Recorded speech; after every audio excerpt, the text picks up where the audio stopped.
And Team Jamaica will continue their participation as they will compete in 5 events with the goal of progressing to 2 more finals at the World Championships in Tokyo. Christopher Scott now reports. And we'll get back to Christopher Scott in a short while. As we told you earlier, there were mixed results for Jamaica on the opening day of competition at the World Championships. Our reporter in Tokyo, Jermaine Brown, brings us up to speed. Now, Jamaica's medal hopes here at the 2025 Tokyo World Athletics Championships has been dealt another blow with the withdrawal of Tokyo 2021 Olympic bronze medalist Megan Tapper. Now, head of delegation here in Tokyo, Ian Forbes, confirmed Megan Tapper's withdrawal, but did not reveal the nature of her injury.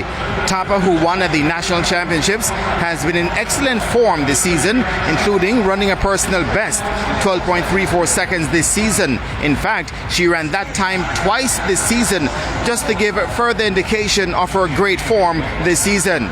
Now, reigning world champion Daniel Williams and national record holder Kieran Nugent, as well as newcomer Amoy Brown, will carry Jamaica's hopes in the event. This in the morning session on day 2 of the championships.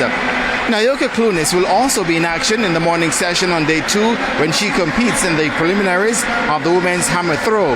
Meanwhile, it was a fairly good opening day for Jamaican athletes in Tokyo. On the track, Jamaica's athletes came through the heats of the men's and women's 100 meters without any hiccups to advance to the semi-finals. National champion Tina Clayton was the fastest of the Jamaican women, clocking 11.01 to take her heat.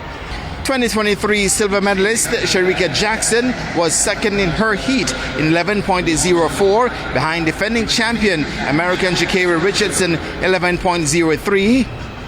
While 5-time champion Shelly Fraser-Price clocked 11.09 for second in her heat, behind Ivorian Marie-Jose Toulouse 11.05. Olympic champion Julian Alfred of St. Lucia was the fastest qualifier at 10.93.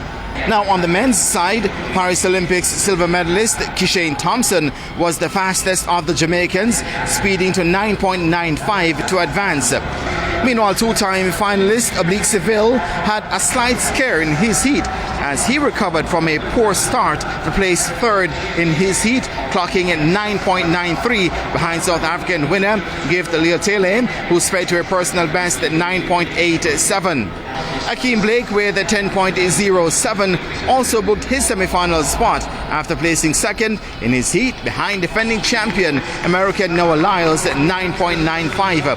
And in the field, many-time national champion Samantha Hall became the first Jamaican woman to make the final of the discus at the World Championships after throwing 63.32 meters to advance 10th overall. Jermaine Brown reporting from the 20th staging of the World Athletics Championships in Tokyo, Japan.